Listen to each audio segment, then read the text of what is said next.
আমি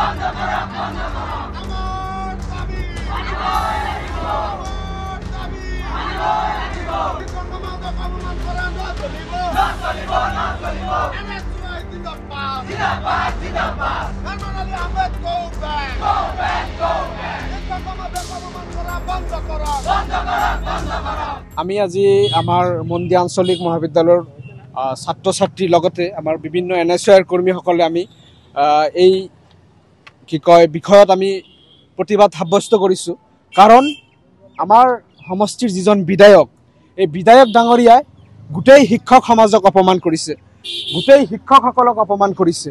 এজন প্ৰিন্সিপাল তেখেতক যি অসভ্য ভাষাৰে তেখেতে গালাজ পাৰিছে, সেয়া কেতিয়াও গ্ৰহণযোগ্য নহয়। আমি ছাত্ৰ সমাজে সেয়া কেতিয়াও গ্ৰহণ নকৰোঁ। আমি আজি মন্দিয়া আঞ্চলিক মহাবিদ্যালয়ৰ পৰা তেখেতক সকীয়াই দিব খুজিছোঁ। শিক্ষক সমাজৰ লগত যদি তেখেতে এনেকুৱা অভদ্ৰ ব্যৱহাৰ কৰে, আমি ছাত্ৰ সমাজ জাগি উঠিম।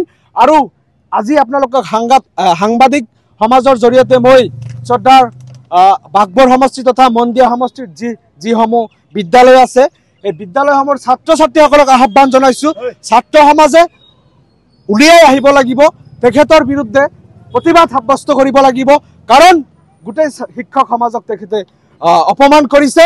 গতিকে অনুৰোধ জনাম যাতে এই যে তেখেতৰ যি অভদ্ৰামী শিক্ষকসকলৰ লগত, গতিকে তেখেতে যেতিয়ালৈকে ক্ষমা নোখোজে তেতিয়ালৈকে আমি ছাত্ৰ সমাজে প্ৰতিবাদ সাব্যস্ত কৰিম। আজি আমি মন্দিয়া আঞ্চলিক মহাবিদ্যালয়ৰ পৰা প্ৰতিবাদ সাব্যস্ত কৰিছোঁ, আমি অসম ৰাজ্যিক NSYৰ ফালৰ পৰা প্ৰতিবাদ সাব্যস্ত কৰিছোঁ। অহাকালি লগতে যেতিয়ালৈকে তেখেতে ক্ষমা নোখোজিব শিক্ষক সমাজৰ ওচৰত, যেতিয়া ছাত্ৰ ছাত্ৰী সমাজৰ ওচৰত যেতিয়ালৈকে ক্ষমা নোখোজিব তেতিয়ালৈকে আমাৰ এই প্ৰতিবাদ চলি থাকিব। তেখেতে ক্ষমা খুজিব লাগিব, সামাজিক মাধ্যমৰ জৰিয়তে গোটেই সমাজৰ ওচৰত ক্ষমা খুজিব লাগিব। তেখেতে যিসমূহ ভাষা ব্যৱহাৰ কৰিছে আমাৰ মুখেদি সেইবিলাক ভাষা নোলাব। আপোনালোকে নিশ্চয় শুনিছে তেখেতে কি ভাষা ব্যৱহাৰ কৰিছে, সেইবিলাক ভাষা আমাৰ গাৰ্জেনে আমাক শিকোৱা নাই। গতিকে তেখেত এজন বিধায়ক, তেখেতে যে কৈছে মই বিধায়ক হয় মই কোন হয় বিধায়ক। গতিকে বিধায়ক কোনে বনাইছে? আমি ৰাইজে তেখেতক ভোট দি বিধায়ক বনাইছোঁ। গতিকে বিধায়ক হয় তেখেতে যি দাদাগিৰি আৰম্ভ কৰিছে, দাদাগিৰি কেৱল তেখেত শিক্ষকসকলৰ লগত নহয়, ইয়াৰ আগতে বহুত ঘটনা তেখেতে ঘটাইছে। গতিকে আমি ছাত্ৰ সমাজে এটাই আহ্বান জনাইছোঁ বিধায়ক শ্বাৰমান আলী আহমেদ ডাঙৰীয়াক, যেতিয়ালৈকে ক্ষমা নোখোজে তেখেতে তেতিয়ালৈকে আমাৰ এই প্ৰতিবাদ চলি থাকিব, অব্যাহত থাকিব। তেখেতৰ এই যেতিয়ালৈকে ক্ষমা নোখোজে, তেখেতে যি সমাজখনক বহুত বেয়া ফালে টানি লৈ আছে। কাৰণ শিক্ষক সমাজক, শিক্ষক হৈছে আমাৰ যিসকলে আমাক বনাইছে।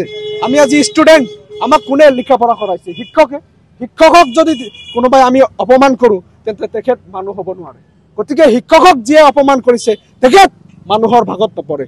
গতিকে তেখেতক আমি সকীয়াই দিছোঁ, NSYৰ ফালৰ পৰা সকীয়াই দিছোঁ। আগন্তুক দিনত যদি তেখেতে ক্ষমা নোখোজে আমি ইয়াতকৈ তীব্ৰ প্ৰতিবাদ আমি সাব্যস্ত কৰিম। আজি আমি মন্দিয়া আঞ্চলিক মহাবিদ্যালয়ৰ পৰা এটা প্ৰতিবাদী সমদল ওলাইছোঁ।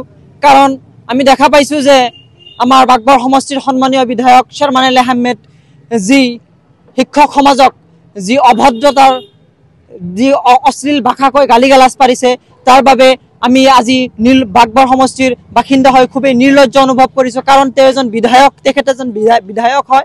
এজন বিধায়কৰ মুখৰ পৰা এনেকুৱা ভাষা উলিয়াব নালাগে। আমি সন্মানীয় বিধায়ক সাহেবক অনুৰোধ জনাইছোঁ যে আপুনি যেতিয়ালৈকে আমাৰ শিক্ষক সমাজৰ লগত বহি ক্ষমা নোখোজে তেতিয়ালৈকে আমি এই প্ৰতিবাদ কাৰ্যসূচী যিমান দূৰ সম্ভৱ আমি NSY দলৰ পৰা আমি আজি মন্দিয়া আঞ্চলিক কলেজৰ পৰা ওলাইছোঁ, কালি বেলেগ কলেজৰ পৰা ওলাম। আমাৰ যিটো দাবী আপুনি ক্ষমা খুজিব লাগিব এই শিক্ষক সমাজৰ ওচৰত।